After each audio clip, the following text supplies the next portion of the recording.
Good morning and good evening. How are you everybody? നിങ്ങളെല്ലാവരും സുഖമായിരിക്കുന്നു എന്ന് വിശ്വസിക്കുന്നു. പ്രഭാതവന്ദനങ്ങൾ, സന്ധ്യാവന്ദനങ്ങൾ. Hope you all are doing well. നാം എപ്പോഴും ഫോക്കസ് ചെയ്യുന്നത് നമ്മുടെ ബലഹീനതകളെയാണ്.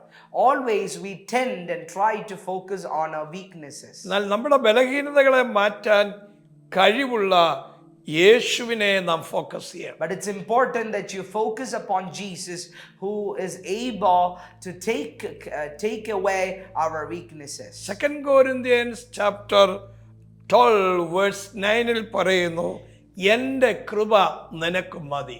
In 2 Corinthians chapter 12 and verse number 9, Apostle Paul says, "My grace is sufficient for you."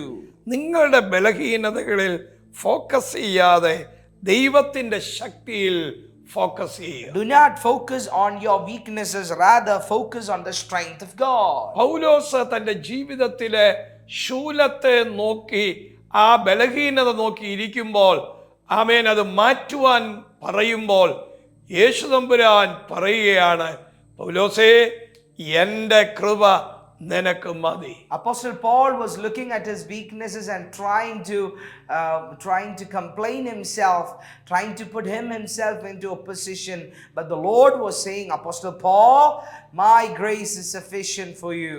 ദൈവത്തിൻ്റെ കൃപ നമുക്ക് വേണ്ടി തന്നിരിക്കുന്നത് നമ്മുടെ ബലഹീനതകളിൽ തികഞ്ഞു വരുവാൻ വേണ്ടിയാണ്. So the grace of God is given to us so that we may be made perfect and strengthened in our weaknesses. ദൈവം എപ്പോഴും എക്സ്ട്രാ ഓർഡിനറി കാര്യങ്ങൾ ചെയ്യുവാൻ ഓർഡിനറി ആയിട്ടുള്ള പേഴ്സണെയാണ് കർത്താവ് എപ്പോഴും തിരഞ്ഞെടുക്കുന്നത്. God always try to do extraordinary people, extraordinary things. He tend to select and choose ordinary people. വളരെ കഴിവുള്ളവരെയും കഴിവില്ലാത്തവരെയും ദൈവം തിരഞ്ഞെടുത്തു. God has also selected talented and people who are least in talents. അവൻ ഈ ദൈവരാജ്യത്തിന്റെ പ്രവൃത്തിക്ക് ഈ ലോകത്തിന്റെ കഴിവില്ലായ്മയോ ഈ ലോകത്തിന്റെ കഴിവുള്ളതോ ഇതൊന്നും വിഷയമല്ല.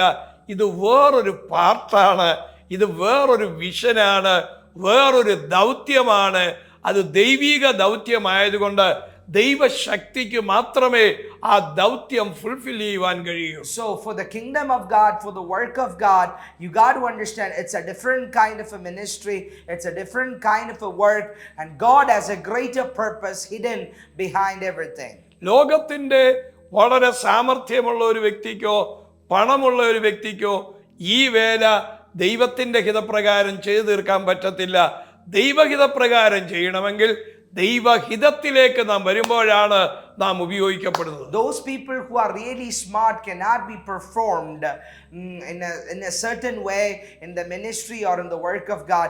When God sees a person, when God aligns somebody, he is only able to do the work of God according to the will of the Lord. ഗിദെയോനെ ദൈവം വിളിക്കുമ്പോൾ അവൻ കഴിവില്ലാത്തവനായി എന്നുള്ള നിലയിൽ സംസാരിച്ചു. So when Gideon was called by the Lord, he was a particular person. He responded to the call of God that he didn't had any talents. അവൻ ഈ ഗിദെയോനെ കൊണ്ട് ദൈവം മിദ്യാന്യരെ ജയിക്കുവാനിടയാക്കി. So with this Gideon, the Lord made a greater victory over the Midianites. ഇന്ന് കഴിവില്ല എന്ന് പറഞ്ഞുകൊണ്ടിരിക്കുന്ന ചിലർ ഈ യൂട്യൂബ് വാച്ച് ചെയ്യുന്നു. There are some people who says that I don't have any talent. നിങ്ങളെ ഒരു ഓർഡിനറി പോസ്റ്റിൽ നിന്നും ഒരു എക്സ്ട്രാ ഓർഡിനറി പോസ്റ്റിലേക്ക് ദൈവം നിങ്ങളെ എത്തിക്കാൻ പോകും. So the Lord is about to uplift you from an ordinary post to an extraordinary position.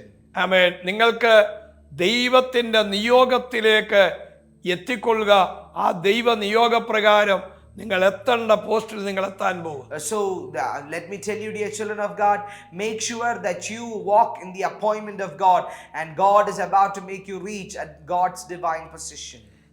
പലപ്പോഴും നമ്മൾ നമ്മുടെ ബലഹീനതകളെ നോക്കി അല്ലെങ്കിൽ ഡിസ്ക്വാളിഫൈ ചെയ്ത് നാം സംസാരിക്കുമ്പോൾ ആ നിലവാരത്തിൽ നിന്ന് ദൈവത്തിൻ്റെ ആ വലിയ കഴിവിലേക്ക് നമ്മളെ കണക്ട് ചെയ്യുകയാണ്. So many times when we are tending and focusing ourselves into our weaknesses, what happens is we feel we are disqualified and we come away from the plan of God. ഞാൻ നിങ്ങൾക്ക് വേണ്ടി പ്രാർത്ഥിക്കാം. I'm going to pray for you. നിങ്ങളുടെ ജീവിതത്തിലെ കഴിവില്ലായ്മ ദൈവം കഴിവുള്ളതാക്കി മാറ്റും. Let me tell you, all of your inabilities, behold, God is about to turn it into നസ്രേനായ abilities. യേശുവേ, ഇപ്പോൾ ഈ മെലേക്ക് യൂട്യൂബ് ചാനൽ കണ്ടുകൊണ്ടിരിക്കുന്ന ഈ കുഞ്ഞുങ്ങളുടെ മേൽ അങ്ങയുടെ വലിയ കരം നീട്ടണമേ. Oh Jesus of Nazareth, for those people who are watching this YouTube channel, may the hand of the Lord be stretched upon them. ഒരു വലിയ അനുഗ്രഹം ദൈവം കൽപ്പിക്കണം. Lord, kindly command and declare a greater breakthrough over them. Ordinary വ്യക്തികളെ extra ordinary ആക്കി മാറ്റണം. Oh, for those people who are ordinary, turn them into extraordinary, oh God. കർത്താവേ, അങ്ങ് വലിയ അത്ഭുതങ്ങൾ ചെയ്യണം. Lord God, do a great miracle for them. ഈ ജനത്തെ അനുഗ്രഹിക്കണം. Oh Lord, bless your people. യേശുവിൻ നാമത്തിൽ. In the name of Jesus. Amen. Amen. God bless you. God bless you. നിങ്ങളുടെ ബലഹീനതകളെ ഫോക്കസ് ചെയ്യരുത്. Do not focus on your weaknesses. ബലവാനായ ദൈവത്തെ focus ചെയ്യ്. And focus on the God who strengthens. God bless you. God bless you.